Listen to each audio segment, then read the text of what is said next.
Sono molte le donne che hanno contribuito a rendere grande la storia della città di Venezia. Nomi che hanno lasciato una traccia indelebile nella storia di Venezia e del mondo. Nomi come Gaspara Stampa, nata nella vicina Padova nel 1523, ma presto trasferitasi a Venezia, dove si distinse come poetessa.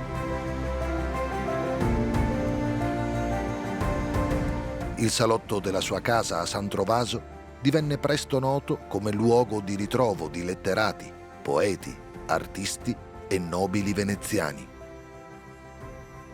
Nomi come Veronica Franco, una delle più famose cortesane oneste di Venezia. Veronica riuscì a coltivare parallelamente alla vita da cortigiana la sua passione per il sapere.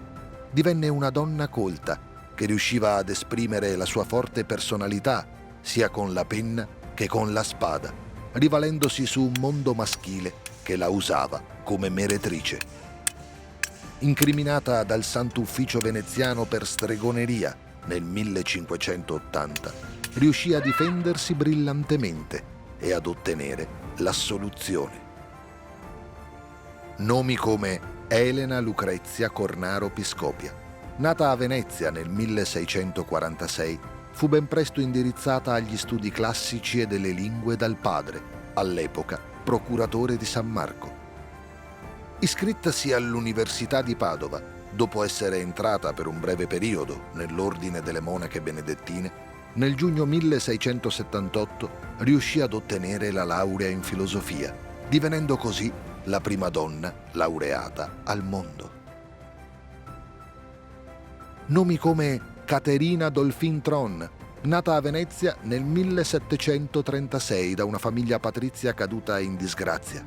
Si avvicinò alla poesia, componendo numerosi sonetti, nei quali emerge il suo pensiero liberale. Quando nel 1773 il marito Andrea Tron fu eletto procuratore di San Marco, Caterina divenne procuratoressa ed esercitò le sue cariche ufficiali, dedicandosi alla poesia, alla letteratura, alla politica e agli ideali liberali.